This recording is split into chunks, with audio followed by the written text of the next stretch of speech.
ආයිබුවන් මගේ යාළුවනේ අද මං අරන් ඉන්නේ දවල්ට මම ගන්න ආහාර වේල ගැන ඔයාලට චුට්ටක් කියා දෙන්න. මොකද ගොඩක් අය මගෙන් අහනවා මෙච්චර වයසට ගිහිල්ලා කොහොමද ඔහොම නිරෝගීව ඉන්නේ කියලා. ඉතින් මම ඔයාලට කියන්නම් මගේ ආහාර වේල. මොකද මම දැක්ක දේ ආහාරයට ගන්නෙ නෑ.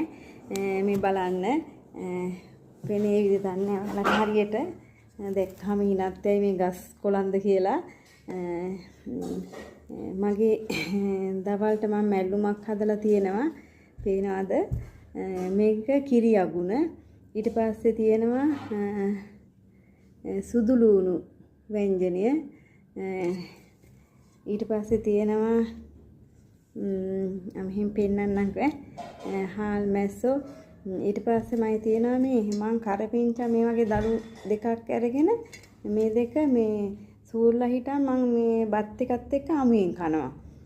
ඊට පස්සේ ගොටුකොළ තියෙනවා. මං ගොටුකොළ මෙහෙම මේ විදිහට කන්න තමයි ගොඩක් කැමති. සමහර වෙලාවට මම ඔෆිස් යනකොට නම් මෙහෙම ගෙනියන්නේ නැහැ. මෙහෙම කන්න තමයි ගොඩක් කැමති. දැන් මේකේ අර ව්‍යංජනයක් කියලා දෙයක් නැහැ කියලා නම් මනසේ තියෙනවා නිකන් හොල්මන් ගතිය. ඒ හින්දා මේ විදිහට අල ව්‍යංජනයක් තියෙනවා. ඉතින් මං අර කරවල එහෙම කන්නේ නැති නිසා මං අර බිත්තරයි හාල් මැස්සෝ විතරයි කන්නේ. ඒ නිසා මේ විදිහට හාල් මැස්සෝ හදලා තියෙනවා.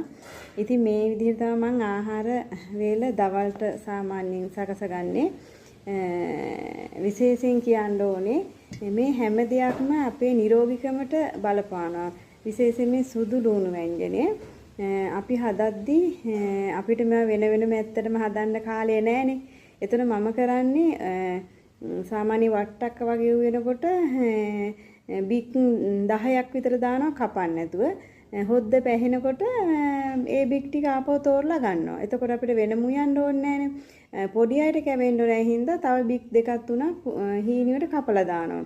ඉතින් ඒ විදිහට තමයි මේ සුදු ලුණු ව්‍යංජනේ හදාගන්නේ. එහෙම නැත්තම් දැන් වට්ටක හැමදාම හදන්නේ නැහනේ.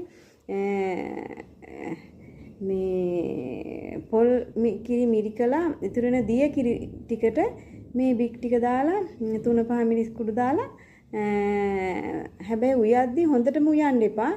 මේ සාමාන්‍යයෙන් අමු ගතියක් ඔය ගොඩක් ඉදිලා නැහැ. අර අතින් කඩන්න පුළුවන් විදිහට තිබ්බොත් ඇති. නැත්තම් ඒ ගුණ නැති වෙනවා. ඉතින් ඔයාලා දන්නවා සුදු ලුණු කියන්නේ විශේෂයෙන් කාන්තාවව නම් ගොඩක් කැමති